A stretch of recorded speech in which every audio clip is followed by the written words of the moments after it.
En este tutorial vamos a ver cómo funciona el bucle for in en Python. Vamos a estar creando diferentes ejemplos. Primero de todo voy a explicar la sintaxis básica y vamos a ver cómo utilizarlo tanto con listas como con diccionarios y con cadenas de texto. Vamos a estar explicando las diferentes formas que tenemos de utilizarlo, ya que varía mucho en función de los datos que queramos acceder. Y por último, pues vamos a hacer un ejemplo práctico en el cual vamos a mezclar un bucle for con un condicional para ver cómo podemos filtrar, por ejemplo, una lista que va a tener diferentes palabras y vamos a filtrarla que solo muestre las palabras cuya longitud sea mayor de 5.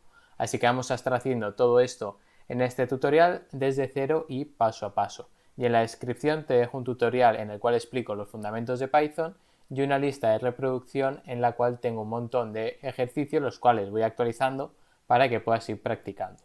Como veis, estoy aquí en Visual Studio Code y si también lo vais a utilizar en extensiones, tenéis que tener instaladas estas tres extensiones que tengo aquí, que son Pylance, Python y Python Debugger. Simplemente las buscáis aquí en el buscador y les dais a instalar. Buscáis esta y aquí os aparecerá un botón que pondrá instalar. Hacéis clic y se os instalará automáticamente y eso lo hacéis con las otras tres.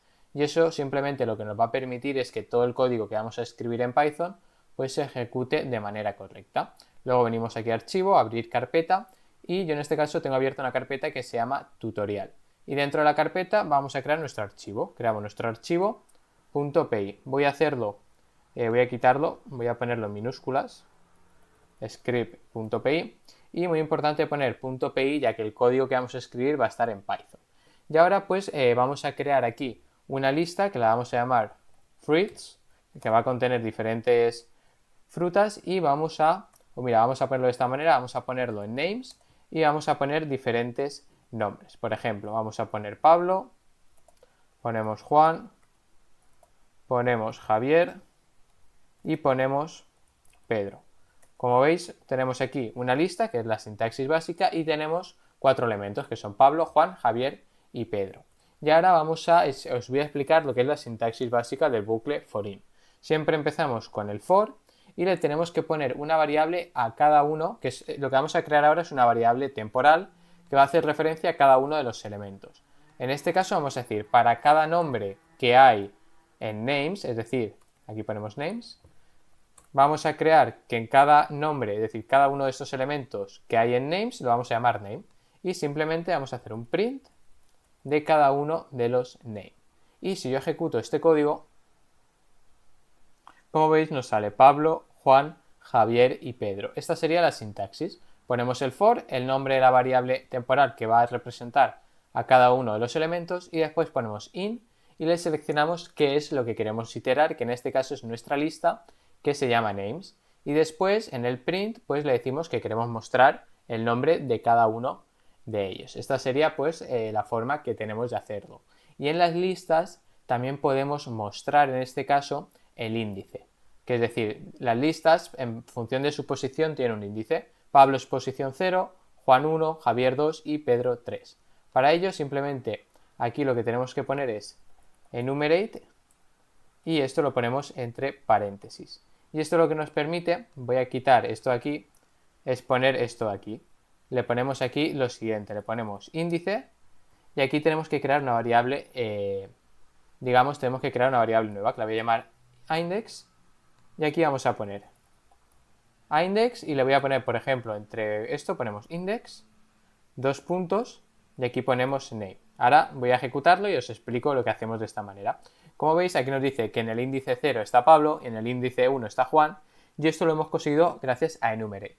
Si ponemos enumerate y entre paréntesis la lista, que en este caso tiene este nombre, tenemos acceso tanto al índice, que es lo que estamos mostrando aquí, como al nombre de cada uno de los elementos.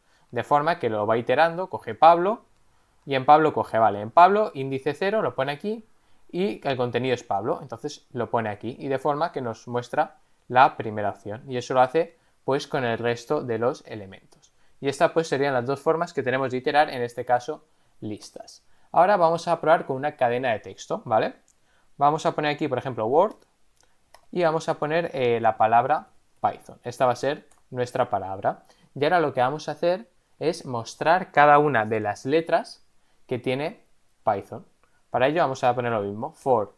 Y aquí, por ejemplo, le vamos a poner, vamos a representarlo con una X. X va a representar las palabras. Para cada una de las palabras en Word, lo que vamos a hacer es un print de esa palabra. Y si lo ejecutamos, como veis, nos sale Python, que son las diferentes letras que conforman lo que viene siendo la palabra Python. Así que esta sería la forma de iterar un nombre. Es bastante sencillo. Y ahora nos falta lo que vienen siendo los diccionarios, que son, por así decirlo, la forma más, no compleja, pero que tiene distintas formas de hacerse. Por ejemplo, vamos a hacer un diccionario que se va a llamar Person, y en este caso le vamos a poner un nombre, que va a ser Pablo. Le vamos a poner también una edad, que le vamos a poner 21 años, y le vamos a poner la ciudad en la que vive, que por ejemplo sea Madrid, ¿vale? Este va a ser nuestro diccionario, el cual vamos a iterar con un bucle for in. Por defecto, los diccionarios están formados por una clave y un valor. Y en función de cómo utilicemos el bucle for, vamos a tener acceso a las claves, a los valores o a ambas. Si lo hacemos como siempre, por ejemplo, vamos a poner for, en este caso solo se va a poder acceder a las claves, ¿vale? Por ejemplo, vamos a poner para cada clave in person, haznos un print de person. Y si ejecutamos esto, como veis, aquí lo que nos estaría mostrando sería todo. Es decir, nos está mostrando name Pablo, age 21, city Madrid. ¿Por qué? Porque aquí lo que tengo que mostrar es clave. Si mostramos, un segundo, la clave, fijaos que lo que nos va a mostrar son únicamente las claves, que son name, age y city. Pero imaginaos que yo quiero acceder a los valores. En vez de que me muestre las claves, quiero acceder a los valores. En este caso tenemos que poner person.values. Y ahora pues voy a cambiar el nombre. Vamos a poner aquí value. Vamos a poner aquí value. Y si ejecuto esto, como veis, ahora me da Pablo, 21 y Madrid. Si no ponemos values, accedemos a las claves. Si ponemos values, accedemos a los valores que tenemos dentro de cada una de las claves. Y si queremos acceder tanto a los valores como a las claves, tenemos que poner .items. Y aquí tenemos pues las dos opciones. Ponemos clave y también ponemos value. Y aquí pues podemos mostrar ambas. Por ejemplo, aquí hay que ponerlo bien, clave. Ponemos aquí, por ejemplo, clave, dos puntos, y aquí le vamos a poner value. Y si ejecutamos esto, como veis nos sale nombre Pablo, edad 21 y ciudad Madrid, ya que con .items tenemos la opción de acceder tanto a las claves como a los valores. Y por último, pues vamos a hacer un ejercicio práctico. Vamos a crear aquí una lista que va a ser words y voy a poner diferentes listas. Por ejemplo, vamos a poner hello, luego vamos a poner bye, vamos a poner Python, voy a ponerlo entre comillas, y vamos a poner aquí, por ejemplo, JavaScript. Y ahora vamos a utilizar un bucle for y un condicional unidos para que solo nos muestre las palabras de esta lista cuya longitud sea mayor de 5. Lo primero que hay que hacer es iterar esas palabras. Le vamos a decir, para cada palabra que hay en palabras, ponemos, aquí tenemos que poner words, para cada palabra que hay en palabras, pues queremos hacer un condicional. En caso de que la longitud de word, en este caso, sea mayor que 5, pues en este caso sí que lo vamos a querer mostrar. Pues ponemos un print de word. Y en el caso contrario, pues simplemente no lo va a mostrar. Y si yo lo ejecuto, como veis, nos muestra Python y JavaScript, ya que hello tiene 4 y bye tiene 3 y por eso no las muestra.